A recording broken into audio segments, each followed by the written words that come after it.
10 juin 1837, château de Versailles. Le roi Louis-Philippe, souhaitant affirmer une certaine image glorieuse de l'histoire de France, inaugure la galerie des batailles. Dans cette salle, longue de 120 mètres et recouvrant plus de 33 tableaux, y figure un tableau particulièrement intéressant. Un homme, monté sur un cheval, arborant une armure et tenant un marteau d'armes, face à des ennemis en déroute. Cette peinture, réalisée par Charles Steuben, représente la très célèbre bataille de Poitiers, ainsi que le personnage quasi mythique de Charles Martel.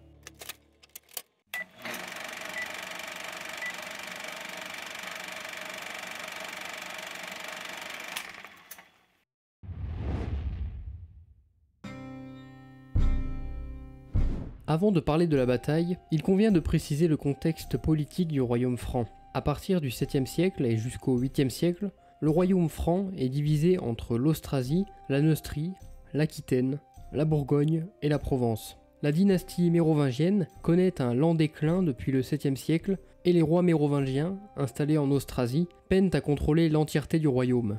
La cour mérovingienne est marquée par de nombreux assassinats, provoquant une grande instabilité politique. C'est pourquoi le statut de maire du palais, major domus, est créé. Ce statut, qui était au départ uniquement celui d'intendant du roi, va mener ceux-ci à étendre leur pouvoir à partir du 7e siècle, devenant ainsi les véritables dirigeants du royaume. C'est dans ce contexte que Saint Pépin de Landenne, maire du palais possédant des territoires dans les Ardennes, et Saint Arnoul, évêque de Metz, possédant des territoires entre Metz et Verdun, vont unir leur puissance par le mariage de leurs enfants, Béguet d'Andenne, la fille de Pépin, et Ancé Gisèle, le fils de Saint Arnoul. Béguet et Ancé Gisèle donneront un enfant, Pépin II, dit Pépin de Herstal, qui deviendra lui-même maire du palais d'Austrasie en 676, liant ainsi la dynastie des Pipinides et des Arnoulviens, qui deviendront les principales familles aristocratiques de la cour royale austrasienne. Pépin II asservit son principal rival, le royaume de Neustrie, qui reconnaîtra difficilement son autorité. À la mort de Pépin II en 714, s'ensuit un conflit de succession entre ses différents fils. Mais cette crise se révèle bien au-delà d'une crise de succession, puisqu'en effet, l'autorité fragile de Pépin de Herstal mènera à une révolte des différents royaumes francs avec la Neustrie, l'Aquitaine, la Frise et la Saxe, qui souhaitent obtenir une plus grande autonomie. C'est dans ce contexte de tension que l'un des fils de Pépin II prend le pouvoir. Ce fils, appelé Charles Martel, prend le statut de maire du palais d'Austrasie en 717, puis de Neustrie en 718.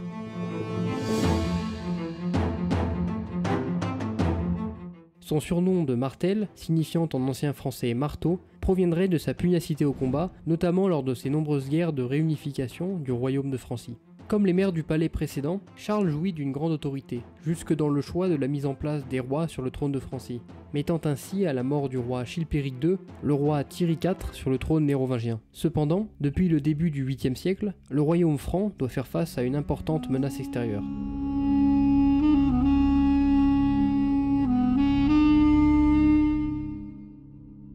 En effet, depuis 711, des troupes provenant du Maghreb font irruption sur la péninsule ibérique, en s'emparant de l'entièreté de l'Espagne visigothique.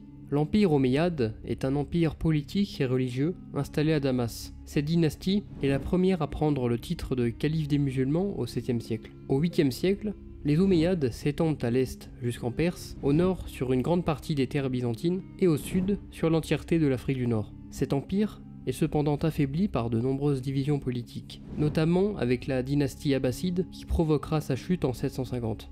À partir de 730, l'empire omeyyade fait face à une coalition entre les Turcs et un ancien peuple appelé Sogdiens se situant entre la Chine et l'Ouzbékistan actuel, ce qui va marquer un arrêt définitif de l'expansion omeyyade à l'est. Tout au long de sa spectaculaire expansion, cet empire se sert des ressources et des hommes des territoires conquis, tels que des Perses du Khourasan ou des Maures, un peuple berbère arabisé par l'Empire. Comme nous avons pu le constater précédemment, l'Empire omeyyade se lance en 711 dans la conquête de la péninsule ibérique. Leurs armées, composées ici en majorité de berbères, appellent cette province Al-Andalus. Après s'être emparés de la péninsule ibérique, les Omeyyades poursuivent leur expansion au-delà des Pyrénées jusque dans le sud-ouest de la Gaule de 712 à 719 et s'emparent de la Gothie, une province se situant entre les Pyrénées et le Rhône actuel. Mais cette expansion sur les territoires francs ne se fait pas sans heurts, et les armées omeyyades font face à une importante résistance de la part du duc franc Eudes d'Aquitaine, les menant à la défaite du siège de Toulouse en 721. Mais en 725, les troupes omeyyades prennent Nîmes, Arles et Carcassonne, et s'en prennent à l'abbaye d'Autun en Bourgogne en 731. En 732, les troupes arabo-berbères, dirigées par le gouverneur d'Al-Andalus, Abd al-Rahman, se lancent dans une série de razzias en Bourgogne, s'en prenant à la basilique de Saint-Hilaire-le-Grand et écrasent les forces franques du duc Eudes à Bordeaux. D'après les chroniques de Moissac, le duc Eudes, débordé, décide de faire appel à son rival au renfort, Charles Martel.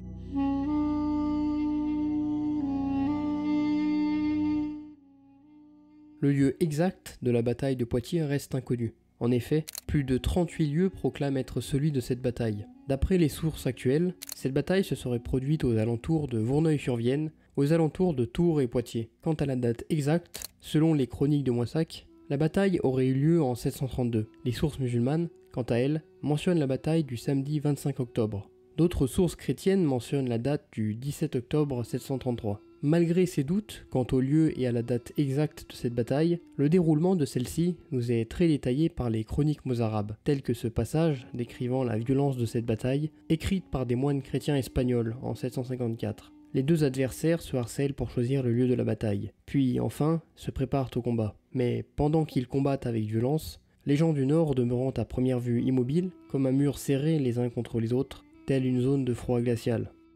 L'équipement des deux armées sont totalement opposés. En effet, l'armée omeyyade est majoritairement composée d'une cavalerie légère berbère, tandis que les troupes franques, en grande partie composées de mercenaires et de fantassins francs et germains, ont pour stratégie le rangement en phalange face à la cavalerie omeyyade. Les fantassins sont équipés en fonction de leur niveau de richesse, et les plus aisés portent une armure en côte de maille. Les Francs sont également équipés d'une cavalerie que Charles Martel développera au cours du 8e siècle.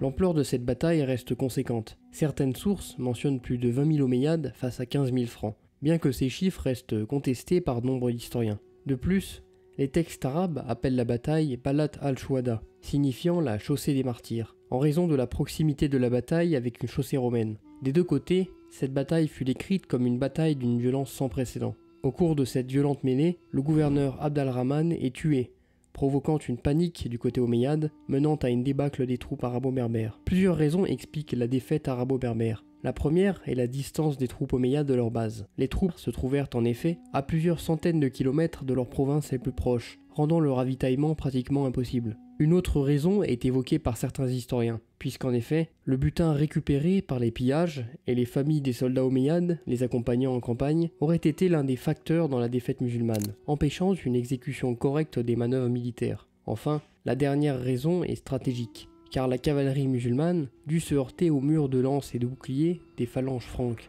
provoquant ainsi de lourdes pertes au sein de leurs troupes.